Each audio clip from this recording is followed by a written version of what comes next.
Estamos en nuestra reflexión haciendo mención a un hecho muy significativo para nosotros, y es la necesidad que tenemos de construir una fe responsable. Es un término que hace parte de nuestras ideas tradicionales, espiritualmente hablando. Una fe muy responsable.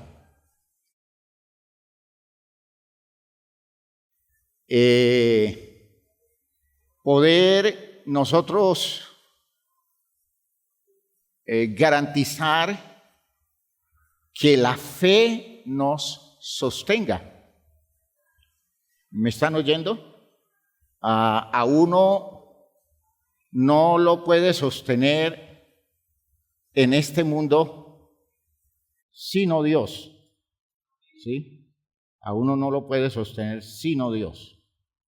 Y con Dios no es posible una relación si no somos capaces de construir la fe en Él. No hay una relación con Dios basada en otro criterio. Escuchen bien. Usted no puede establecer una relación con Dios basada en los encuentros personales que usted tenga con Dios, porque esos encuentros personales solo puede efectuarlos por la fe. De modo que primero es la fe y luego lo que podríamos llamar una forma de encuentro con Dios, porque es que Dios es tan distinto de nosotros, tan grande, tan incomparable, tan fuera del orden físico, que no hay manera de contactarlo a Él sino a través del crédito que le damos a lo que Él dice de Él mismo, es decir, a lo que Él nos ha revelado. Y vean ustedes que eso es un problema. Eso es un problema. Por ejemplo, yo a Dios no lo siento. Nunca lo voy a sentir. Estando en este mundo, en esta condición física, yo puedo sentir muchas cosas de este mundo, de esta vida, pero a Dios no lo siento, ¿sí? Yo no puedo decir sentí la presencia de Dios, porque es mentira. La presencia de Dios no se siente, porque Dios es espíritu, y el espíritu no es perceptible humanamente hablando. A Dios no lo veo. Jamás voy a ver a Dios en este mundo. ¿Ya? Nadie ha visto jamás a Dios, dice el texto bíblico. De Dios se dice que es invisible. ¿Ya? Y por tanto, yo no puedo tener una relación con Dios basada en cosas que yo vea, porque es equívoca toda relación con Dios basada en lo que yo veo.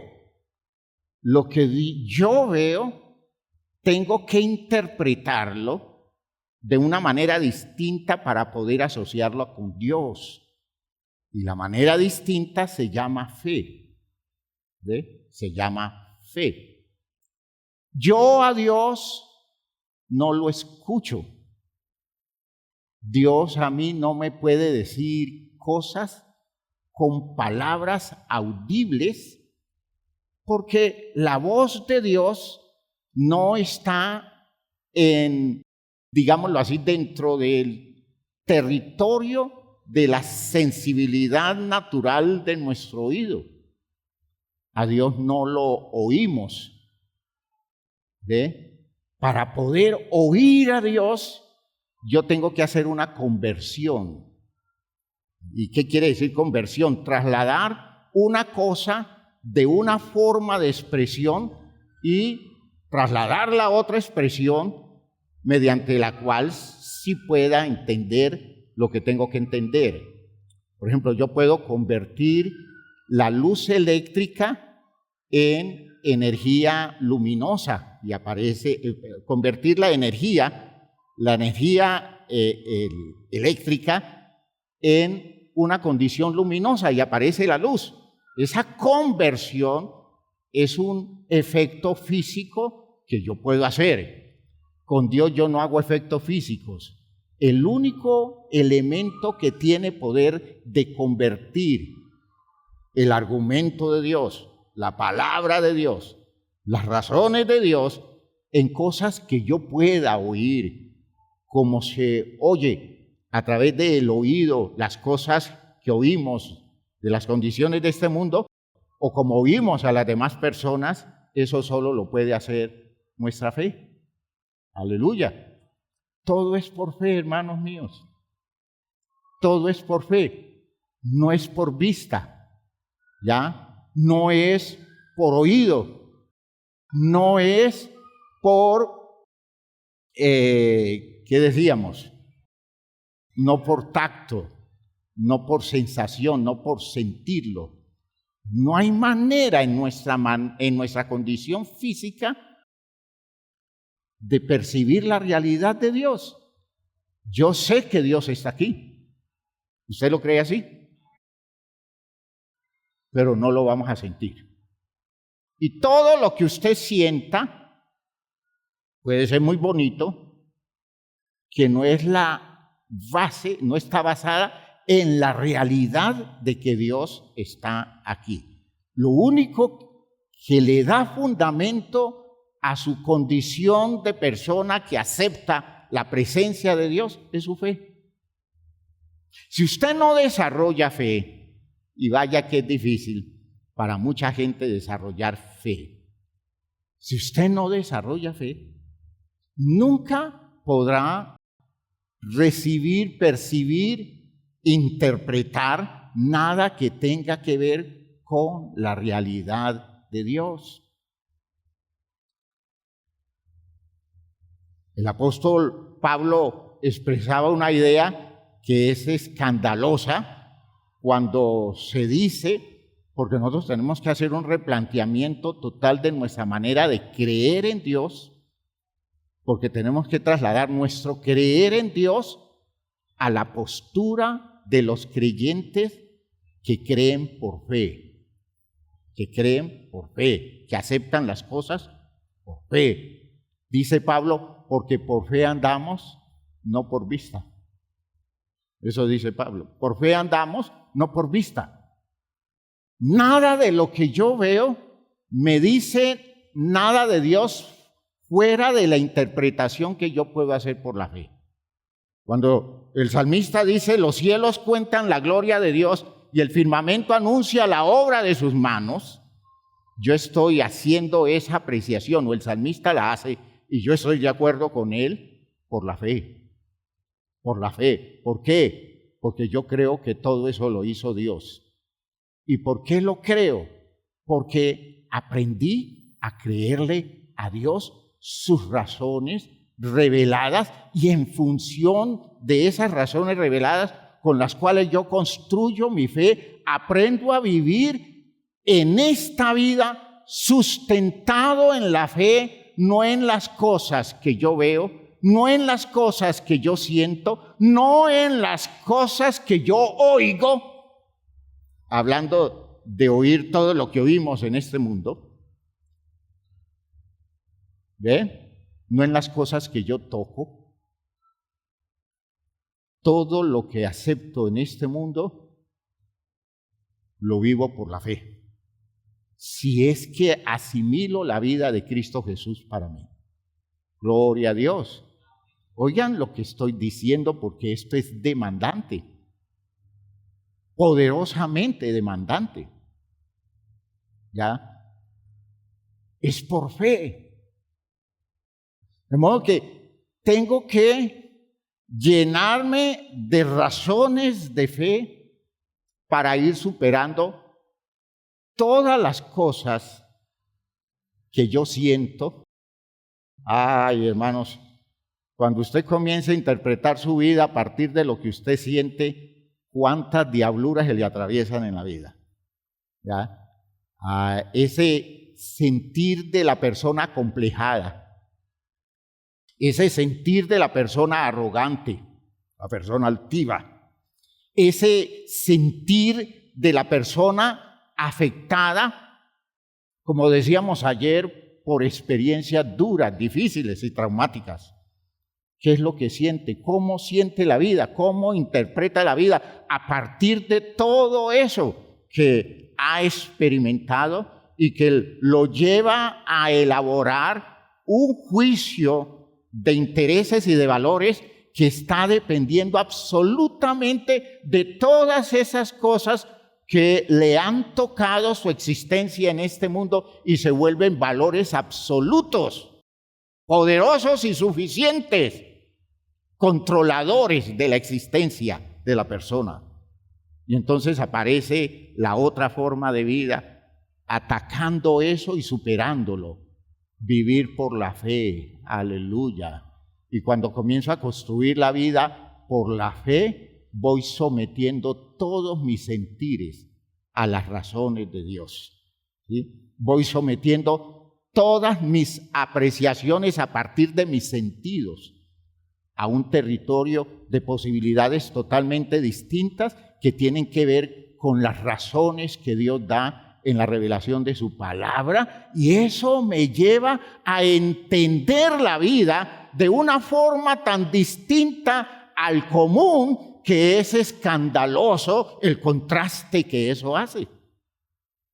El que vive por la fe en Dios supera sus experiencias traumáticas, supera sus apreciaciones culturales enseñadas o aprendidas, y sobre todas las cosas, supera toda aquella concepción que se reduce al mundo físico, al mundo de relaciones humanas, digamos, elementales y básicas, sobre las cuales se fundamenta la existencia de las personas común y corriente aquí en la tierra.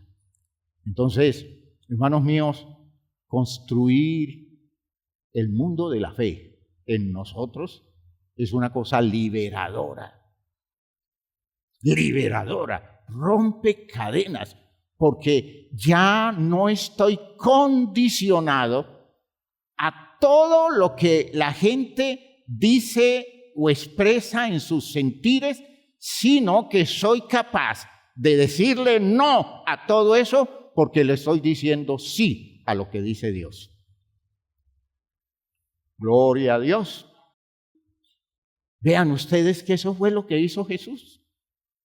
Es que lo de Jesús no es cualquier cosita hecha por un ser humano arriesgado y lanzado. No, lo que hizo Jesús fue el logro de un hombre que aprendió a construir su mundo de fe, que hacía contraste total con la crianza familiar que tenía, hacía contraste total con la crianza religiosa que tenía, y a pesar de que compartía su religión con los judíos, porque él era un judío, él pudo entender su relación con Dios más allá de las ideas religiosas, porque le dio crédito a Dios por lo que Dios decía a través de hombres inspirados, y superó la superficial visión de una religión que solo hacía cosas para cumplir con el deber y nunca estaba desarrollando una estructura de confianza en Dios basadas en la revelación que Dios les había dado. ¿Ya? ¿Me están oyendo ustedes? Eso es escandaloso. La diferencia es escandalosa. ¿Ya? Está más allá de todos los presupuestos. Por eso cuando nosotros escuchamos a los seres humanos decir lo que dicen, el primer ejercicio de fe que hacemos es contrastar eso con lo que dice Dios. Ese es el primer ejercicio. A mí me dice alguien algo y yo puedo decir, no tiene sentido. no tiene razón. ¿Por qué? Porque es que Dios dice esto. Dios dice esto otro. ¿Ya? ¿Me estoy explicando, hermanos míos? Fíjense, eso es un contraste directo. Dios dice, el hombre dice. Y la Biblia en ese contraste dice, sea Dios veraz y todo hombre, ¿qué? Mentiroso. Frente a Dios, todos somos mentirosos. Si yo elaboro una idea que se ponga en conflicto con la razón de Dios, mi idea, por bonita que ella sea, es mentira. Dios tiene la razón. Y cuando construyo mi vida sobre la base de las razones de Dios, estoy seguro que me voy a equivocar lo menos posible. ¿Ya? ¿Por qué? Porque las razones humanas son cambiantes. ¿Ya? Las razones humanas están dependiendo a veces de circunstancias. Una razón es según esta circunstancia y otra razón es según esta otra circunstancia. No hay razones definidas. Con Dios las razones de Él son únicas. Cuando Santiago dice, no se equivoquen, hermanos, toda buena dádiva y todo don perfecto desciende de lo alto del Padre de las luces, porque en Él no hay mudanza ni sombra de variación. Está diciendo, con Dios tenemos garantías de que las cosas son como son y no como a nosotros se nos ocurre decir. Cuando nosotros escuchamos ese cuento que está en boga de que un hombre está diciendo que es una mujer en el cuerpo de un hombre, y entonces uno escucha a Dios en su palabra y uno dice, eso no es cierto. Ahora puede ser que tenga un conflicto y uno sí puede sentirse raro en su propio cuerpo cuando uno tiene un conflicto. No necesita tener un conflicto de identidad de género para uno sentirse raro en su propio cuerpo. Eso se puede dar, todo eso se puede dar. Y no es un pecado mortal sentirse uno raro en su propio cuerpo. Pecado es no reconocer que el asunto se anormalizó.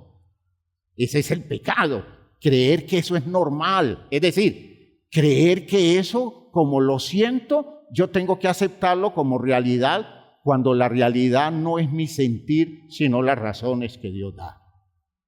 ¿Me están oyendo lo que estoy diciendo? Fíjense que son cosas que yo tengo que saber interpretar, ¿ya? Si yo, en el momento en que estoy enfrentando una determinada situación, mi reacción es de enajenación.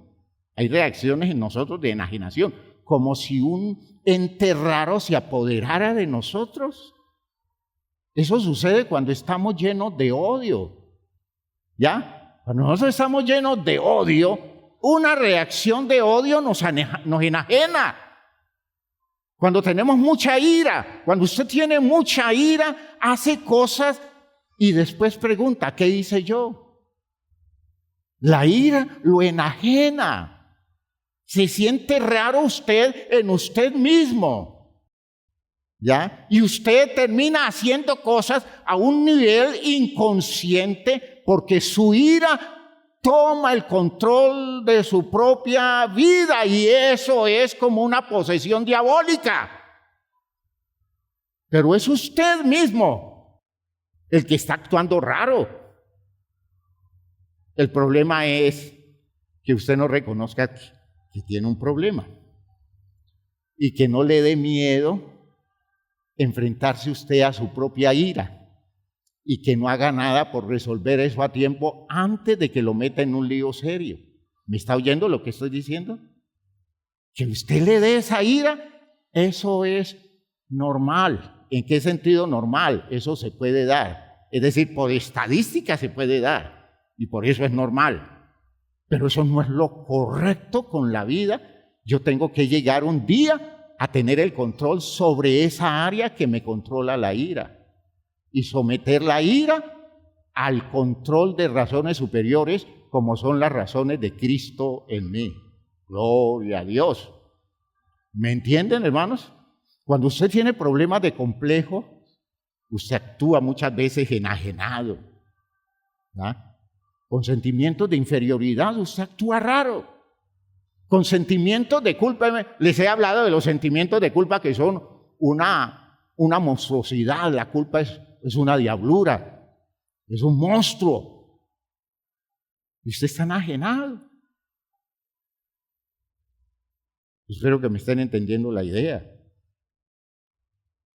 De modo que yo no me creo a mí mismo actuando cuando estoy bravo. Yo no me creo a mí mismo actuando cuando estoy acomplejado. Yo no me creo a mí mismo actuando cuando estoy, digamos, deprimido. Cuando la gente en depresión me consulta, yo le digo, eso que usted está haciendo siempre diga, en este momento, lo que estoy haciendo, lo estoy haciendo por efecto de mi depresión. Por tanto, yo no me juzgo a partir de esto que estoy pensando en mi depresión, porque ese pensamiento no es objetivo. Yo debo desconfiar de mis pensamientos cuando estoy deprimido. Por eso debo superar mi vida dependiendo de mis pensamientos para colocar a mi vida a depender de algo más grande que mis propios pensamientos, y esas son las razones de Dios. Cuando yo estoy deprimido, le creo a las razones de Dios. Cuando estoy airado, me someto a las razones de Dios. Cuando tengo miedo, me meto en la protección de las razones de Dios.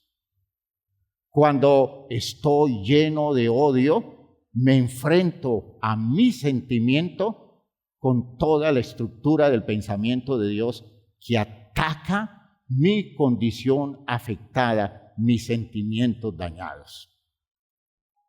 Eso es vivir por la fe. ¿Me están entendiendo la idea, hermanos míos? Eso es vivir por la fe. Superando mi manera de vivir dependiendo de esos criterios que yo establezco por mis ideas, por mis sentires, ¿ya? Por mis sentimientos, por mis estados emocionales. Yo no sé si usted todavía no ha llegado al reconocimiento de que lo más mentiroso que en usted puede darse es el juego de la vida suya dependiendo de sus estados emocionales. Téngale miedo a eso de hacer cosas bajo el efecto de una gran emoción, de una gran alegría. Si usted tiene una gran alegría, espere el punto de equilibrio, baje su inmensa alegría para que pueda pensar con más objetividad. Una gran alegría lo puede llevar a hacer locuras. Hay un estado clínico en la enfermedad, ¿cómo llama? Bipolar, enfermedad bipolar. Es una enfermedad. Sí, la enfermedad bipolar. La persona que la padece tiene una época de la enfermedad en donde está con un ánimo, así lo llamo para que me lo entiendan, un ánimo por allá arriba, pero bien alto. Ese es un estado anímico maravilloso y cree que es capaz de hacer todo. Y se mete a hacer negocios tremendos y hace planes y hace programas y dice voy a hacer inversiones y consigue plata prestada y se mete en muchos negocios. Y claro, está en un trastorno mental. Y a los 2 o 3 meses, claro, todo comienza a irse al piso, el dinero se pierde y comienza a entrar la persona en el otro estado de la bipolaridad, que es el estado depresivo. Y entonces comienza a darse golpes de pecho y diciendo, yo por qué soy tan bruto, por qué me puse a invertir plata en eso si yo no sabía de esos negocios nada, ¿quién me dijo que yo podía hacer esas cosas si yo de eso no conozco nada? Hermanos míos, hay gente que ha quedado en la ruina por los efectos de la enfermedad bipolar, que los conoce muy tardíamente cuando ya lo pierde todo, porque se emocionan tanto que se creen capaces de conquistar el mundo. No le crea a sus emociones, créale a Dios. ¿Me están oyendo? Cuando usted dice, yo quiero morirme, no crea eso, usted no quiere morirse. Si por decir yo quiero morirme, alguien lo amenaza de muerte y dice, no señor, usted me va a matar a mí. ¿Cómo que usted me va a matar a mí? O aquellos que se envenenan en estados depresivos cuando ven que la vida se les está escapando, ellos reaccionan y dicen, ¿yo qué he hecho? ¿Y yo cómo me he hecho esto a mí mismo? Se conoce de gente que se ha ahorcado y se ha visto el esfuerzo que hace por librarse de esa condición mientras está muriendo porque no soporta la idea de morirse. Fue una idea que se le vino en un estado clínico desesperante, depresivo, y la gente hace locuras. No le crea tanto a sus sentires, créale a Dios. De modo que contraste sus sentires con las razones de Dios y someta sus sentires a los criterios de Dios y venza toda esa condición obstinada que hay en el interior suyo con las herramientas poderosas de las razones de Dios que construyen nuestra fe. Porque las armas de nuestra milicia no son carnales, sino poderosas en Dios para la destrucción de fortalezas, derribando argumentos y toda altivez que se levanta contra el conocimiento de Dios y llevando cautivo todo pensamiento a la obediencia a Cristo. ¡Aleluya! Hermanos, hay que someter todo al régimen de Dios. Y por eso una persona que va entendiendo esto camina hacia la humildad y camina hacia la mansedumbre. Toda presunción, toda altivez, toda soberbia. Esa idea que tenemos nosotros de que tenemos la razón, de que yo pienso así y nadie me convence de otra cosa. Esas ideas se tienen que ir al piso porque esas ideas nos van a llevar a la destrucción. ¿Por qué? Porque no somos objetivos. ¿Quién presume de objetividad cuando tiene una estructura humana tan pequeña, frágil, estrecha, tan incapaz, tan ignorante? Porque eso somos. La vida es demasiado grande. La existencia en el mundo es una cosa inmensa que no cabe en la cabeza de ninguno de nosotros. Y pretender que tenemos un juicio objetivo sobre todo, hermanos, es muy ingenuo, es muy tonto. Dios sí lo ve todo, lo sabe todo, lo conoce todo porque Él es el creador. Dele crédito al creador. Gloria a Dios. Por eso, cuando usted se enfrenta a Jesús, a la manera de ser de Jesús, usted ve actuando a Jesús en consonancia con los textos de la Biblia. Recuerden que ayer mencionábamos cómo Jesús se mueve bajo el régimen del Salmo 22, no bajo el régimen de su experiencia, porque está viviendo tensiones, está viviendo una condición muy difícil, colgado en la cruz, está sintiendo que la sangre se le va a los pies, que su cerebro se está quedando sin sangre y por tanto la poquita conciencia que le va quedando la dedica exclusivamente para traer a colación las palabras de los grandes salmos, de las tribulaciones, de las angustias, y se sostiene recitando los salmos para no dejar que su mente divague en las ideas elementales de un hombre que se está quedando sin conexión con la realidad física de lo que le rodea. Qué interesante eso, ¿no? ¿Ya? Él no se puso a elaborar pensamientos y sentimientos allí en la cruz, porque se descompensa. Y Jesús estuvo en la cruz hasta el último minuto que soportó o que estuvo consciente. Jesús lo estuvo como un creyente, porque no se descuidó. Aún en esas condiciones tan terribles, no se descuidó, porque no dejó que su mente divagara detrás de intereses mentirosos, sino que se sostuvo amarrado a la palabra de Dios. ¿No les parece interesante eso? Uno enfrentarse a uno mismo con la palabra de Dios, enfrentarse a sus divagaciones con la palabra de Dios, enfrentarse a sus sentimientos con la palabra de Dios, a eso que usted dice, es que a mí no me quieren. Pues si usted dice que a usted no lo quieren y se está enfrentando a eso con la palabra de Dios, lo primero que usted descubre es que usted es objeto del gran amor de Dios. Y si usted no contrasta ese sentimiento de orfandad afectiva con el amor de Dios, se fregó porque ¿qué le queda?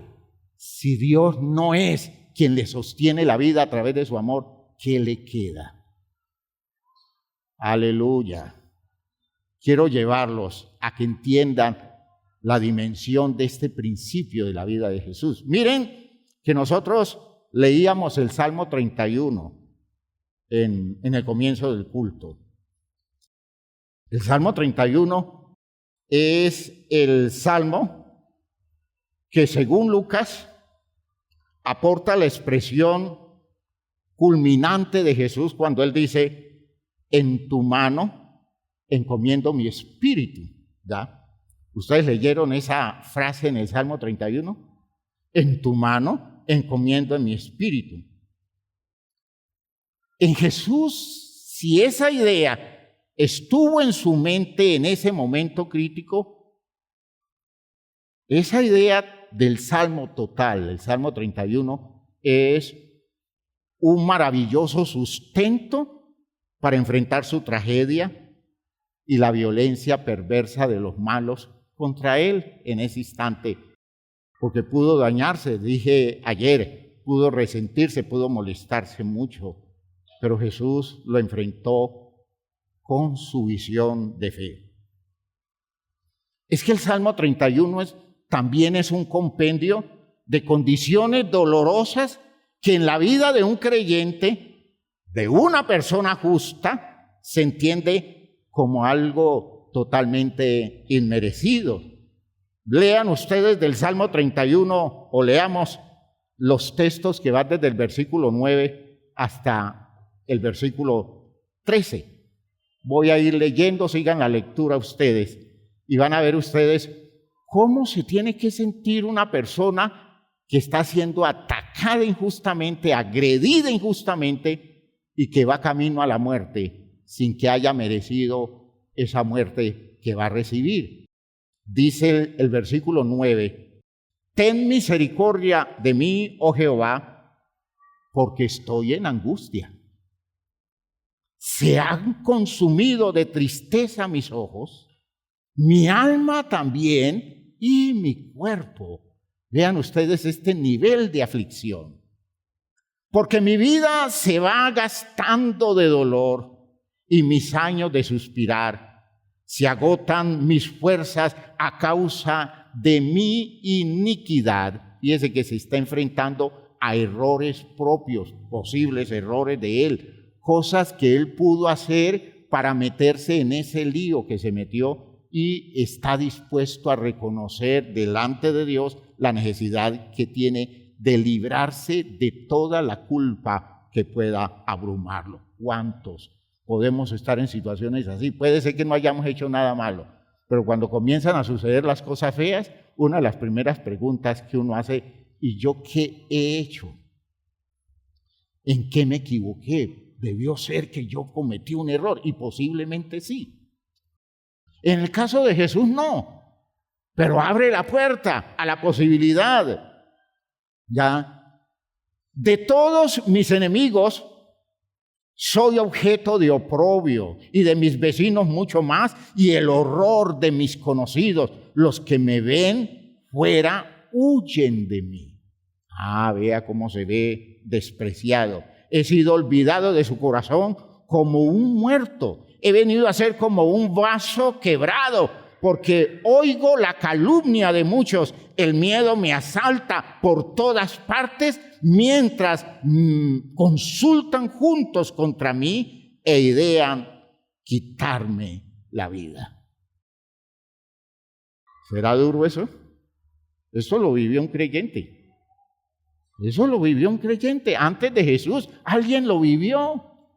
¿Cuántos debieron vivirlo? ¿Cuántos creyentes se vieron sustentados en la palabra de Dios expresada en la experiencia de este salmista? ¿Y cuántos hoy podemos encontrar consolación en las mismas? La que usó Jesús para reconocer que su aflicción era una aflicción humana propia de un creyente y la aceptó con toda la dignidad. ¿Ya? Si ustedes observan que a pesar de eso, el Salmo tiene un contenido espiritual de fondo y se convierte en un canto de fe y de confianza en el Dios que soporta al creyente en sus momentos duros. Lea el versículo 1. Leamos desde el versículo 1 hasta el versículo 8. En ti, oh Jehová, he confiado. No sea yo confundido jamás. Líbrame en tu justicia. Inclina a mí tu oído, líbrame pronto. Sé tú mi roca fuerte y fortaleza para salvarme.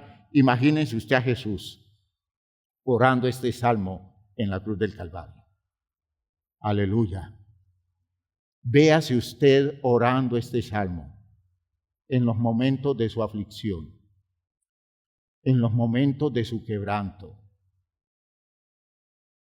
Una de las cosas que más me admiraron a mí de la experiencia humana del hermano Campo Elías Bernal, en los momentos duros cuando fue expulsado del otro movimiento religioso y se encontró con el odio y con la malignidad y con el espíritu agresivo y asesino, porque hasta eso se dio, de la gente que antes eran sus hermanos.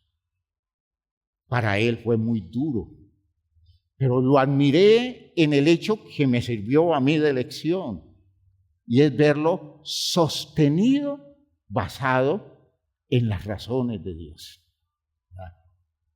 Basado en las razones de Dios. Yo me acuerdo que en una ocasión él, muy emocionado, me dijo: hermano Jorge, hay un texto que para nosotros es una enorme bendición, y es el Salmo número Isaías en el capítulo 66.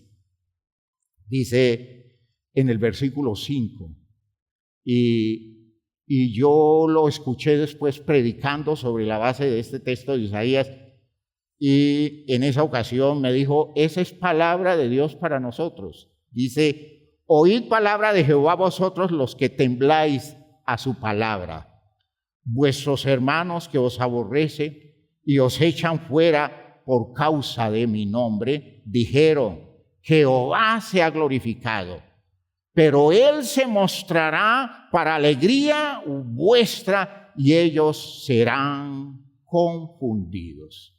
Me dijo: hay que aprenderse de memoria ese texto, porque Dios nos está diciendo que no es para confusión nuestra, es para bendición lo que estamos viviendo.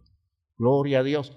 Todo sustentado en la palabra, en las razones de Dios, porque el sentir nuestro no ayudaba mucho. Estábamos de alguna forma tocados, algunos muy desplomados, otros estábamos llenos de ira, muy molestos, otros nos podíamos encontrar en esa situación de perplejidad. Esto es absurdo, esto es extraño. Cómo el hermano que ayer me saludaba, hoy ya me extravía camino, hoy ya no se quiere encontrar conmigo. El que me decía hermano y me abrazaba, ahora me mira mal. ¿De dónde acá? Hermanos, esos sentires que resultan de esos estados críticos relacionales que surgen en la vida deben ser aplacados y deben ser sometidos al régimen de las razones de Dios, al régimen de la palabra de Dios. Jesús lo hizo y estamos viendo su forma de ver las cosas. Él dice en el versículo 3, porque tú eres mi roca y mi castillo, por tu nombre me guiarás y me encaminarás. Sácame de la red que han escondido para mí, pues tú eres mi refugio. En tu mano encomiendo mi espíritu. Y aquí escuchamos la frase que se cita de él en la cruz del Calvario. En tu mano encomiendo mi espíritu. Tú me has redimido, oh Jehová Dios de verdad. Aborrezco a los que esperan en vanidades ilusorias, mas yo en Jehová he esperado. Me gozaré y alegraré en tu misericordia, porque has visto mi aflicción, has conocido mi alma en las angustias. No me entregues en manos del enemigo, pusiste mis pies en un lugar espacioso. Palabra de Dios. Aleluya. ¿Cuántas veces usted se siente acorralado y se siente en medio de fieras y se siente rodeado de la malignidad de la gente? Enfrente eso con las razones de Dios. Su sentir no es una buena medida de lo que objetivamente usted debe aceptar. Su sentir le hace daño. Supere su sentir y someta ese sentir a lo que Dios dice por su palabra. Por eso, cuando usted observa esa experiencia del salmista en el Salmo 31, lo ve enfrentando las cosas desde la perspectiva del creyente, cuando le dice a Dios en el versículo 14, mas yo en ti confío, oh Jehová, digo, tú eres mi Dios. Tú eres mi Dios. En tus manos están mis tiempos. Líbrame de la mano de mis enemigos y de mis perseguidores. Haz resplandecer tu rostro sobre tu siervo. Sálvame por tu misericordia. Y lea el resto del Salmo y aplíqueselo a su vida cuando esté viviendo ese tipo de aflicciones y medite todo el tiempo en esos textos para que no le dedique tiempo a pensar en la tragedia y la sustente con elaboraciones que le hagan más daño. ¿Va quedando claro lo que estoy diciendo? ¿Tiene sentido eso? Es usar la palabra porque vivimos es por fe y no por vista. Vivimos por fe y no por sentires. No importa lo que usted sienta, lo más importante es lo que usted cree. Fíjese que el sentir nuestro no siempre expresa lo que creemos. El sentir nuestro es un camino socorrido de nuestra manera de interpretar las condiciones nuestras, porque nosotros en la mente nuestra tenemos autopistas. Hay ciertas cosas que usted vive e inmediatamente van por el camino de la tristeza. Hay otras cosas que usted vive y se van por la ruta de la ira.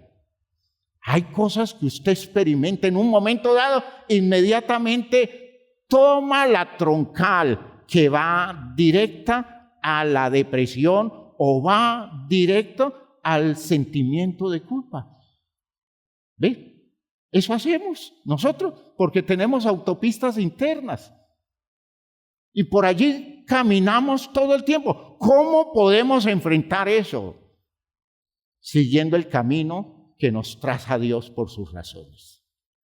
Ese camino no está sometido al régimen de nuestros sentires o a nuestras interpretaciones comunes, sino que ese es el camino que conduce al territorio de las razones de Dios que nos han convencido a nosotros por encima de todo.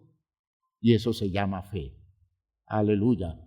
¿Ya? Su fe vence sus sentimientos. Su fe vence sus creencias falsas. Su fe supera toda cantidad de cosas que tienen que ver con las maneras suyas de ver la vida a partir de su tipo de experiencia al cual usted se ha enseñado desde muy niño. Y si usted no enfrenta eso con razones superiores al juego de sus pensamientos, usted cae en el mismo recorrido todo el tiempo. ¿Ya? Si usted depende de sus pensamientos, usted va a hacer los mismos recorridos siempre. Pero cuando usted se eleva a la altura de las razones de Dios, las razones de Dios no se someten a sus pensamientos, sino que sus pensamientos se someten a las razones de Dios. Gloria a Dios. Ahora, fíjense ustedes que yo les citaba el otro salmo. ¿Ustedes recuerdan la palabra de Jesús en la cruz del Calvario cuando Él dijo, tengo sed? Pues dicen los evangelistas, en este caso es el evangelista Juan. Juan dice que Jesús en la cruz dijo, tengo sed. ¿Sí? Sucede que ese tener sed está basado en un salmo. Pero ese tener sed es una elaboración teológica, no es una sed física. Es una visión creyente. Y vean ustedes que es interesante la idea. Vaya al Salmo 63.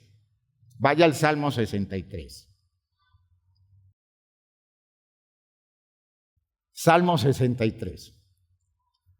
Si usted lee el encabezado del Salmo, que para las Biblias de traducción católica, el encabezado es el primer versículo. ¿Recuerdan? El encabezado del primer versículo cuando dice, Salmo de David, cuando estaba en el desierto de Judá. David está huyendo de su hijo Absalón. Absalón, un mal hijo, malcriado, eso es lo más grave. Es mal hijo porque lo malcrió el papá. Muy David es, pero David nunca supo criar los hijos y todos se le salieron de las manos. Y Absalón, un hijo bonito, digo bonito porque es la idea que pretende mostrarnos la Biblia, un hijo bien presentado, un hijo atractivo, era el orgullo de David, pero era un malcriado, resabiado y lleno de ideas prepotentes, al punto que llegó un día a decidir derrocar al papá y formó un bando de rebeldes contra el gobierno de David. Y fue tan fuerte la agresión y la sorpresa que David tuvo que salir de Jerusalén con parte del pueblo, parte del ejército que lo acompañaba, y los israelitas que estaban con él tuvieron que salir, y para protegerse de la agresión de Absalón, tuvo que meterse en la ruta del desierto de Judá, entendiendo que allí Absalón no lo iba a buscar. Cuando estaba en el desierto, se dice que compuso ese salmo. ¿Se imaginan cómo estaba el corazón de David? La aflicción de David en ese momento horrible de su vida. Está huyendo de su propio hijo, que lo derrocó, le quitó el reino y lo está buscando para matarlo, su propio hijo. Y está él en ese afán de proteger al pueblo que lo sigue, de los fieles, de las personas que estuvieron dispuestos a sacrificar su vida por quedarse al lado de su rey, al lado de su líder. Y él se preocupa por ellos y está buscando las estrategias para protegerlo. Y en medio de esa condición y en las limitaciones propias del desierto, compone este salmo en una visión teológica, espiritual, de la experiencia de un hombre que vive el agobio de condiciones humanas que las ve insuperables, pero al mismo tiempo está viviendo su experiencia de creyente está confiando en Dios y está esperando en Dios. El desierto lo inspira y dice: Dios, Dios mío eres tú, de madrugada te buscaré. Mi alma tiene sed de ti, mi carne te anhela. ¡Qué experiencia tan maravillosa! El desierto es un lugar para la sed, para la necesidad de comida, para la necesidad de agua. Y dice él: en este momento mi sed no es de agua, aunque hay escasez. En este momento mi sed es de Dios. Mi necesidad, mi demanda interna no está basado en las condiciones físicas en las que me encuentro. Yo necesito es que Dios se haga poderoso para llenar esta oquedad interna que se convierte en una condición desesperante porque estoy viviendo una tragedia terrible. Y el único que me puede soportar, consolar y dar sentido y fortaleza en esta experiencia crítica es Dios. Mi alma tiene sed de Dios y mi carne te anhela. Gloria a Dios, gloria a Dios. Miren que ese salmo es el salmo que se le aplica a Jesús para decir: tengo sed. Probablemente estuvo muy mal interpretado Jesús por los cercanos, los que no entendieron la sed de Jesús, porque en el fondo, orando a través del Salmo 63, su sed no es de agua, su sed no es de nada de este mundo, su sed es de Dios. Te anhelo, Dios, te deseo, Dios, en este momento crítico de mi vida. Lo único que puede sostenerme y mantener vigente mi experiencia de creyente eres tú. Tengo sed de ti. Aleluya.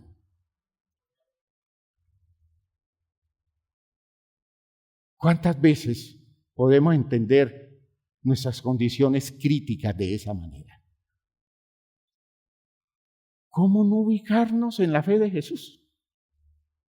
Un hombre sostenido en esas situaciones críticas por su fe y su confianza en Dios, alimentado por razones de Dios, cuando la vida física se le escapaba a borbotones porque era la sangre que corría, cada vez era más débil su condición, su estado espiritual cada día era más fuerte, cada momento era más consistente y se estaba yendo de este mundo lleno de Dios.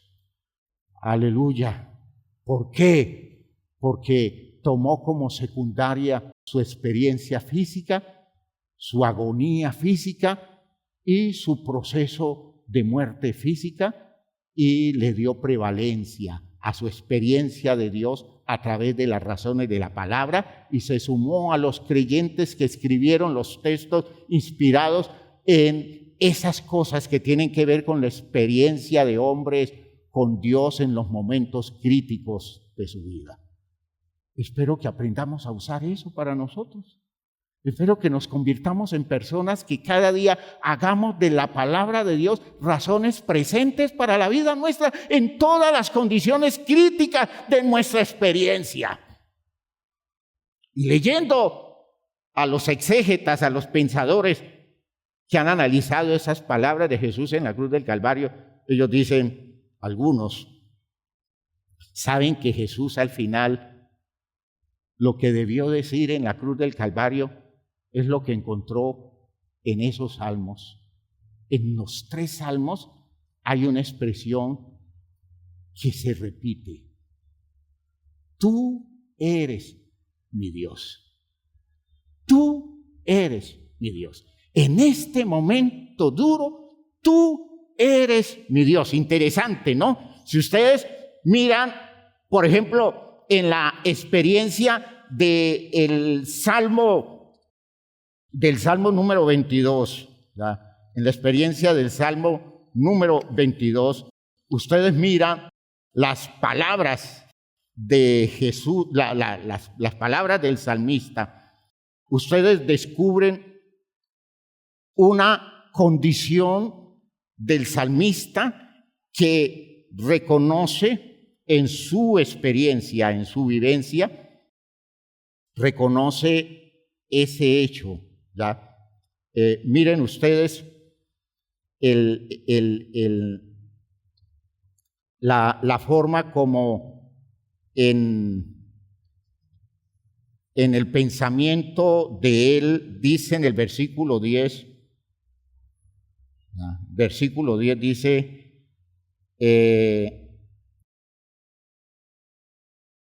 ¿cómo dice el versículo 10? Sobre ti fui echado desde antes de nacer, desde el vientre de mi madre. ¿Qué dice? Tú eres mi Dios. Y es una frase significativa. Tú eres mi Dios. En este momento yo no tengo otra expectativa. Yo no tengo otra cosa que me dé sustento. Mi Dios eres tú. En este momento duro cuento contigo. Solo contigo. Si usted lee el Salmo 31, usted descubre en el Salmo 31, en el versículo Salmo 31,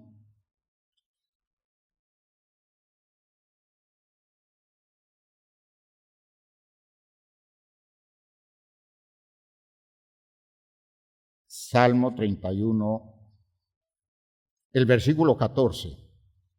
Sí, Señor. Versículo 14 del Salmo 31. Dice el texto, mas yo en ti confío, oh Jehová, digo, tú eres mi Dios. ¿Ya? Y si usted va al Salmo 63, esa es la primera frase. Dios, Dios mío, eres tú. Es decir, tú eres mi Dios. ¿Y saben ustedes qué está diciendo Jesús con eso? Porque fíjense que esa es una expresión que dicha en arameo dice Elíata, Elíata. Y en algún momento Jesús está mencionando al Dios mío. Tú eres mi Dios, yo estoy contigo porque no tengo en quién más confiar y estoy seguro en la garantía que tú representas para mí. Es que, hermanos, solo tenemos un Dios que nos puede garantizar su amor en medio de la tragedia, en medio de nuestras limitaciones. Solo contamos con ese Dios y nada más que Él. Y debemos entender que cualquier otra puerta que se abra distinta de Dios es una puerta falsa. En el momento crítico solo debemos amarrarnos a Dios. Y no importa lo que implique para nosotros, Dios es nuestra garantía, nuestra seguridad. Y saber nosotros que su amor permanece en medio de las cosas más duras de la vida y que podamos decir nosotros con el apóstol Pablo expresando su seguridad en Dios. Él decía, por lo cual estamos seguros. ¿Recuerdan el texto de Romanos en el capítulo 8? Romanos capítulo 8. Nosotros podemos decir con Pablo, antes es en todas estas cosas, en las tribulaciones, en la angustia, en la persecución, versículo 37. Antes en todas estas cosas somos más que vencedores, ¿por medio de qué?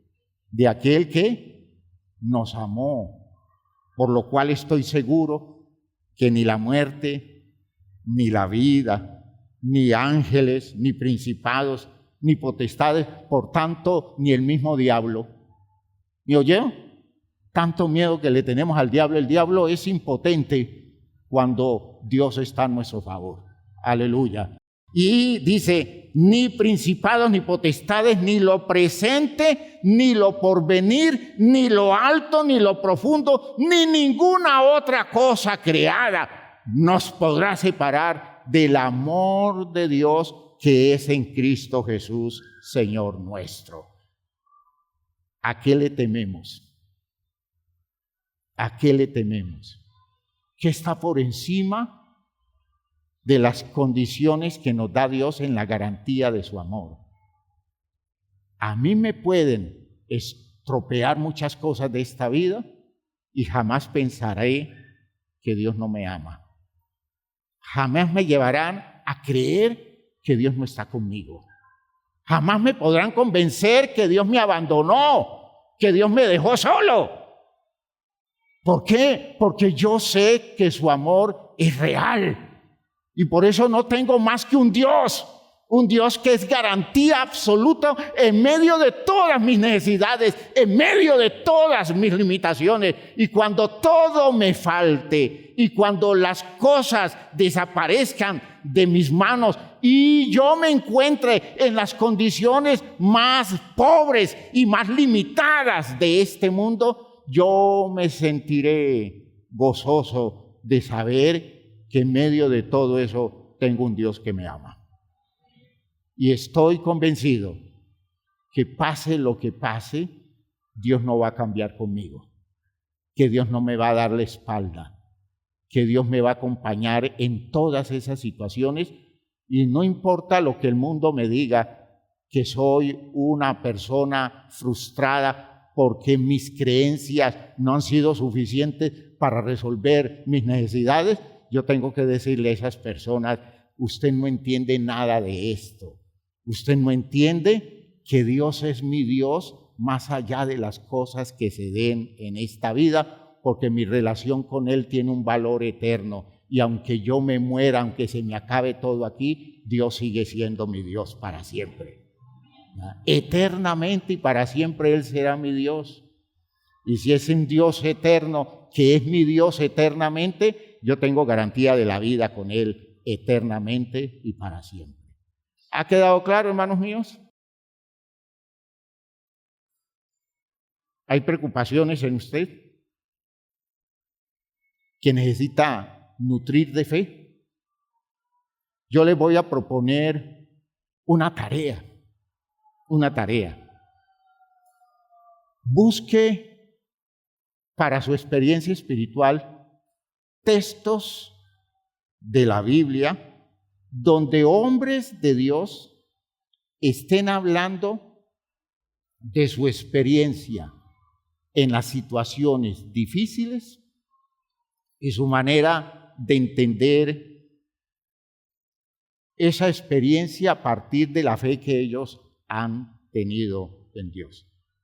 No esté buscando textos que le digan, y fulano de tal estaba viviendo una situación terrible y el Señor intervino y lo sacó de la situación. Eso está bien y vale la pena escuchar esas razones y saber que Dios nos puede librar de todas las situaciones. Pero también nútrase de aquellas experiencias donde hombres de Dios perdieron toda esperanza común en este mundo. Todo se frustró, todo se les dañó y sin embargo pudieron levantar los ojos al cielo y pudieron sostenerse convencidos de que tenían un Dios fiel y que en ese Dios estarían esperando todo el tiempo que fuera necesario porque ese Dios era su garantía. Nútrase de esas razones, nútrase de esas experiencias, porque aún no hemos vivido las condiciones extremas. Hemos podido pasar por situaciones muy duras, puede ser, por situaciones muy difíciles, sí. Pero aún falta mucho, hermanos míos. Aún hay mucho por experimentar. Aún tenemos que vivir las pérdidas dolorosas. Aún tenemos que enfrentar la muerte de gente que amamos y que para nosotros son muy especiales. Y es probable que ellos se vayan antes que nosotros y entonces tenemos que nutrirnos de razones de Dios para que esas pérdidas no obstaculicen nuestra visión de un Dios que sigue siendo bueno a pesar de las cosas malas que nos puedan pasar. Hay que llenarse de razones.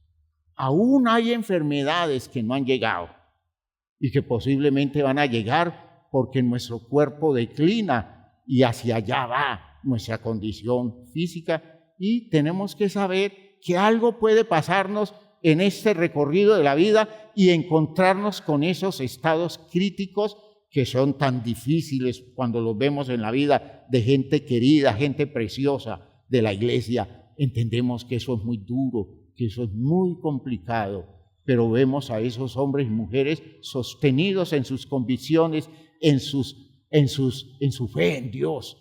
Nutrámonos de razones de Dios, porque no sabemos cuándo tiene que llegar una situación de esas para la vida nuestra. Aún nos falta por vivir el extremo crítico de la experiencia humana, porque Cristo nos dice a través de la cruz del Calvario que lo que nos ha pasado todavía no es tan grave. Dice el texto de Hebreos que leíamos ayer: aún no habéis tenido que luchar hasta la sangre, es decir, hasta dar la vida en el combate contra el pecado. Aún tenemos que enfrentar muchas cosas al punto de mantenernos fieles a Dios a riesgo de nuestra propia vida para evitar que el pecado se apodere de nosotros. Aún nos falta ese tipo de experiencias que son las victorias extremas. Y es necesario nutrirnos con razones de fe.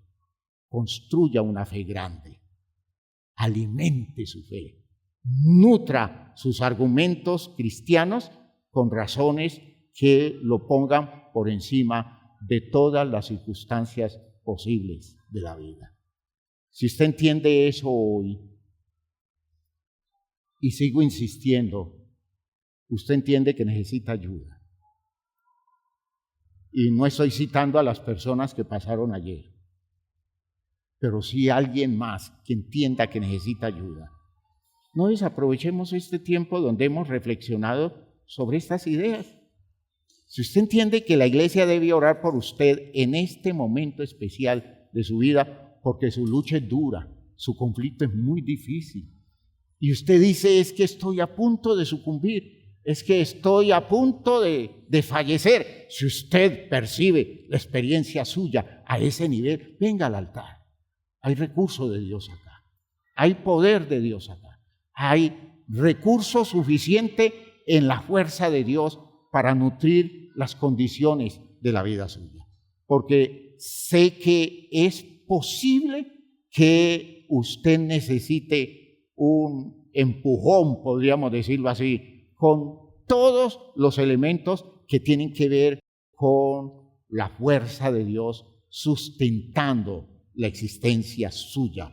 Porque, hermanos, es por fe, el poder de la fe nos sostiene, el poder de la fe nos nutre, el poder de la fe nos hace fuertes, nos hace vencedores, nos coloca por encima de todas las condiciones que de otra forma nos desplomarían, que de otra forma destruirían nuestra experiencia humana en este mundo. Es por fe, y vamos a nutrir las posibilidades de la vida nuestra con todos los recursos de fe con los cuales Dios quiere sostener nuestra experiencia humana. Hay poder en Dios, hay resultados poderosos en Dios, si estamos dispuestos a dejar que Él intervenga de manera especial. Los líderes vienen acá, todos los líderes que han venido ayudándonos en esta experiencia espiritual, les pido que se acerquen a aportar esta fuerza de Dios que se necesita, que se requiere para el sustento de la vida de nuestros hermanos.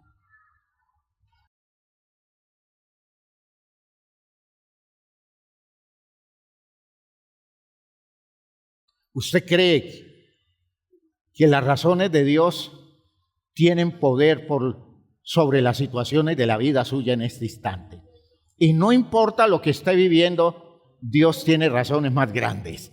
Y usted le va a decir al Señor: Señor, nútreme de esas razones, susténtame con esas razones, alimenta mi vida con esas razones. Oremos todos, la iglesia se pone de pie y vamos a hacer oración. vamos a hacer oración. Esa es la idea. Vamos a clamar a Dios y vamos a reclamar la victoria sobre la vida de nuestros hermanos en las condiciones que ellos están y requieren la intervención de Dios. Padre eterno, gracias te damos por tu obra especial en la vida de mis hermanos, Señor. Sobre ellos estoy colocando mis manos y requiriendo la intervención tuya, la manifestación de tu poder para nutrir sus vidas, Señor, con la fuerza de tu Espíritu, con el poder de tu verdad, con la eficiencia, Señor, de tus razones, de tu palabra poderosa, Señor, que interviene eficientemente en las condiciones de vida de mis hermanos, Señor,